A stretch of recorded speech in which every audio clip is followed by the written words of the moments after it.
Well,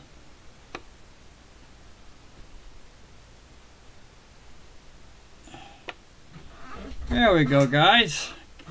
I hate this beta system, but I will deal with it. Okay, we are in the top of the 9th inning. Yes, I'm starting this game late on you guys. It's on purpose. We are in the top of the 9th. You guys can look at the scoreboard, see what's going on. That's why I'm even on the air. Okay. The Dodgers have assumed a 7-0 lead over the Mets. Tucker McGraw is now pitching for the Mets. Sandy Koufax is still on the mound for the Dodgers. We're in the top 9th inning. And we are using rock and roll dice. So, here we go. Willie Davis is coming up to bat here. And it is a 64 for Mr. Davis. He is, right now, today, he is 1 for 3. With the hits batsman. And he is struck out by McGraw in the top of the 9th inning. Here we go. Ron Fairley. Ron Fairley today is 2 for 4. Has an RBI, scored a run. Here we go.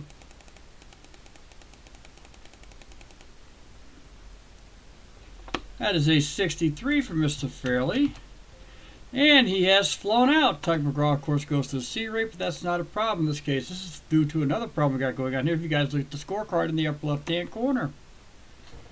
That is Sandy Koufax, who was throwing at Shea Stadium, 1965. Tucker McGraw is on the mound. Here is pitch 2, Sweet Lou Johnson. Lou Johnson's reached out an error twice. The Mets have 4 errors in this game. And he has a base hit, scored a run, knocked in a run.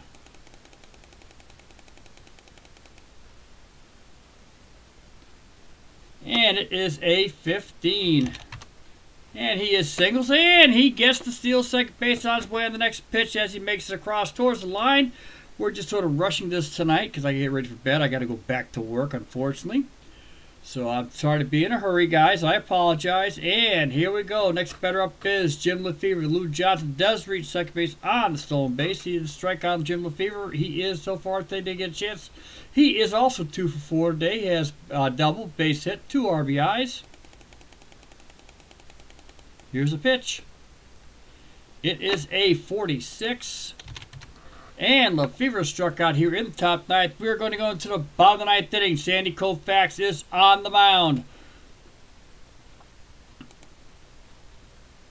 And as everybody hopefully can see, here we go. He has 2 walks to go with this. Dodgers have 1 error. It was an error by Lefevre, or by the shortstop, Maury Wills, earlier in the game. He has a 7-0 lead. We are in the bottom of the 9th inning. Coming up to bat will be Billy Cowan. Billy Cowan is 0 for 3 with one of Koufax's 13 strikeouts. Here is the pitch by Koufax. It is a 13. And Cowan has struck out for the second time this game. That is Koufax's 14th strikeout, first out of the 9th inning. 2 outs away from here from Sandy Koufax. We are in the bottom of the 9th inning. Coming to bat is Roy McMillan. He is 0 for 3. Has a strikeout. Also, here is the pitch.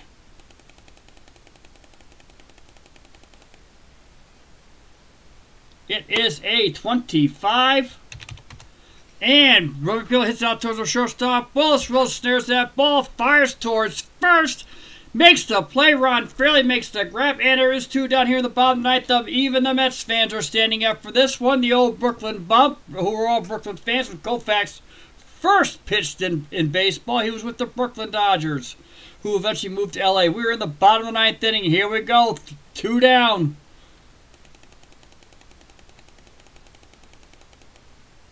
And to Charlie Smith, it is a 12. And he has struck him out, and Sandy Koufax has thrown a no-hitter. Sandy Koufax has thrown the second no-hitter of the Major League season. This is a pure gain, 2 walks, 14K exhibition. Coming up will be the analysis. We're going to do it off the board. Actually, I'm going to do it off the game. Hold on here. See if I can remember how to do it. Sandy Koufax with a no-hitter here on June the 12th, 1965. And for real, he did throw a no-hitter in 1965, but it was against the Chicago Cubs. All right, let's see what we can do here. Okay.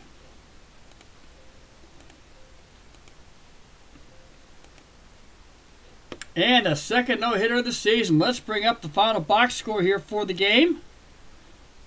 Sorry anybody who missed it. And hopefully you'll watch this later. We'll set this back up, have no fear.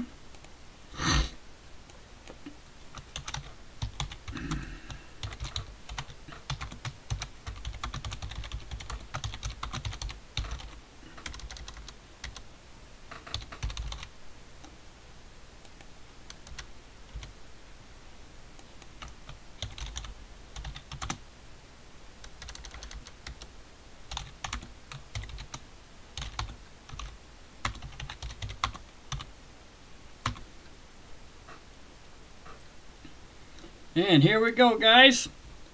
Okay, let me bring up the one I like to bring up for all you people here. You know how I enjoy doing this for you guys. Let's see if I can bring it back up. It has been a while, so hang in there, guys. Okay, I apologize for doing this if I don't get it right. Hey, I got it right. Okay. All right, hopefully you guys can read this. I'm hoping you can. All right, so as we look at this, as we look at our board here, for the Dodgers, they had 7 runs, 11 hits, and 1 error. Leading at the hitting, we had Ron Fairley 2 for 5, Lou Johnson 2 for 5, and Jim Lefevre 2 for 5. They all had RBIs in this game. Willie Davis went 1 for 4 with an RBI. Ron Fairley and Lefevre had their 2. We're going to do the hitting first. We'll go to the pitching second. Maury Wills had his 13th error of the season. He's one of the leaders for the shortstops. Ron Fairley had his 15th double of the season. Jim Lefevre had his 12th. The Dodgers are hitting doubles. RBIs by Willie Davis, who has 32nd of the season. Ron Fairley, Lou Johnson. Jim Lefevre had 2. And Torborg had 1. Willie Davis and Lou Johnson both sold bases today. Dodgers left 8 on bat. For the Mets, they were horse-collared and were struck out 15 times. They had 4 errors, 2 by Joe Christopher out in right field, and 2 by Alan Jackson, the starting pitcher. Alan Jackson gave up 5 runs on 5 hits, of which only 2 were earned. Did strike out 3. He did throw kind of clean. Jim Bethke came in, threw 3 innings, gave up 2 runs, 1 earned. They also was a victim of errors. And Tug McGraw came in, threw and pitched 1 single inning, struck out 2. Sandy Koufax is the man of the game. Faced 30 batters, had 1 error, again by Wills.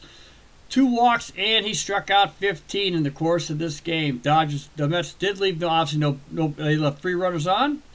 And as you can see, for the LA Dodgers, 7 runs, 11 hits, and whenever they go to 500, finally 29-29 here in the 1965 season. And the Mets have a firm hold of last place at 16-42. No runs, no hits, and 4 errors for the Mets. And that is how this game ended up, guys. Koufax does win his 7th game of the season, lowers his ERA down to 2.22.